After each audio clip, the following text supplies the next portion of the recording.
You think that the left would leave questions of identity and orientation for adults to decide, but no. Taxpayer-funded hospitals were carrying out gender-altering surgeries and pumping kids full of puberty blockers until President Trump walked back into power and slammed on the brakes.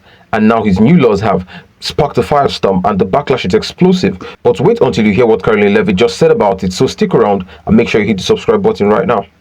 Thank you, Caroline. I want to backtrack to the hospitals that have stopped providing transgender surgeries and hormones for kids.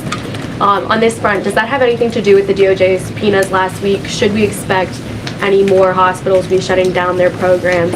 And I wanted to also ask what you make of all these media reports, especially the AP, which I noticed, which portrays these children as losing something that's saving their lives.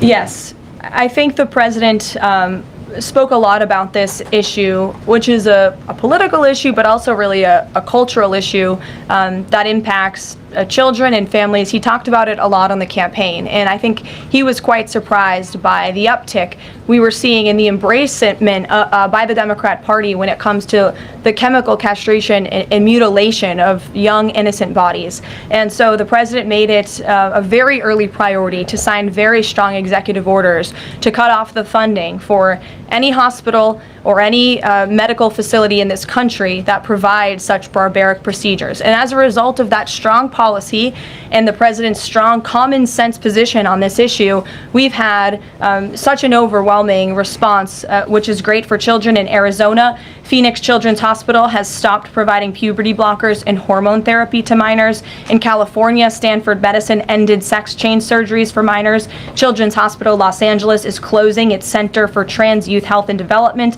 surgical program. In Illinois, Lurie Children's Hospital Chicago stopped sex change surgeries. Again, let's think about what we're talking about here. Sex change surgeries for minors. These are barbaric practices that innocent child should have to endure. And the president wants to protect the innocence of children, and I know the vast majority of Americans support him in that effort. This is a wildly popular and common sense endeavor this administration has taken, and we've seen many of these medical institutions have followed through with the president's executive orders, but will continue to take further action on this important issue.